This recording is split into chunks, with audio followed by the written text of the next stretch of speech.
परमात्मा या भगवान कैसे मिलेंगे ये? कहाँ मिलेंगे?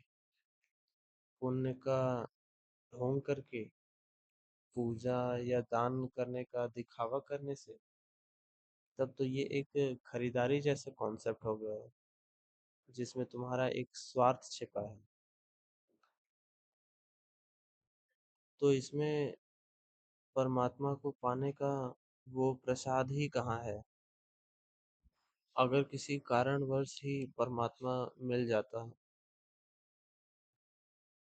या ऐसे ही दिन में 4 बार मंदिर जाने से, या फिर हर मंगलवार या रविवार को मंदिर जाने से ही परमात्मा मिल जाता, तब तो तुम कर्म का फल मिलते ही तुम उसे भूल जाते, बिल्कुल इंसानों की तरह।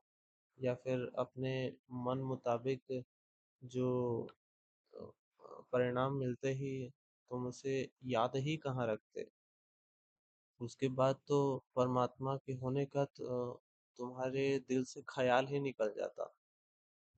बट वो रियलिटी, या फिर अगर आप कहें कि बट कोर रियलिटी तो ये है कि अगर आप अपने गोल या एम के रास्ते पे चल रहे हैं, तो भगवान को आपसे मिलने के लिए कोई भक्ति की जरूरत नहीं है, किसी कारण की जरूरत नहीं है।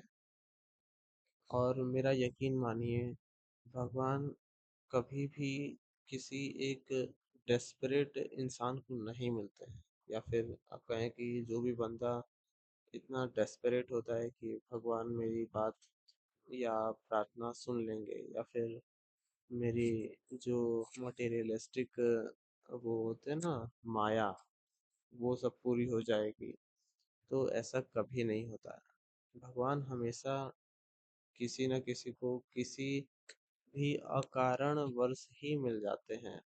तो बिना किसी भक्ति के, बिना किसी चढ़ावे की लालच में आए हुए।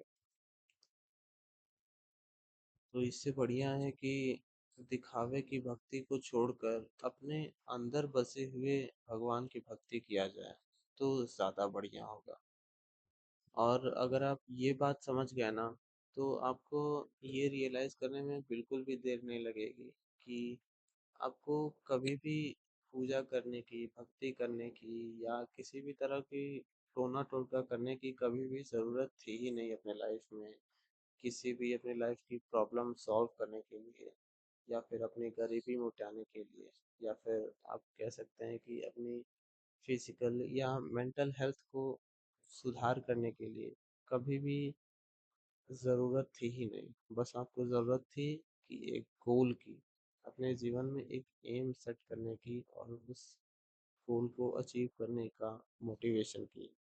जो खुद जो होता है ना कि खुद पे काम करते हैं, तो अपने आसपास के बंदों से बहुत आगे जाते हैं, बहुत ही ऊपर जाते हैं।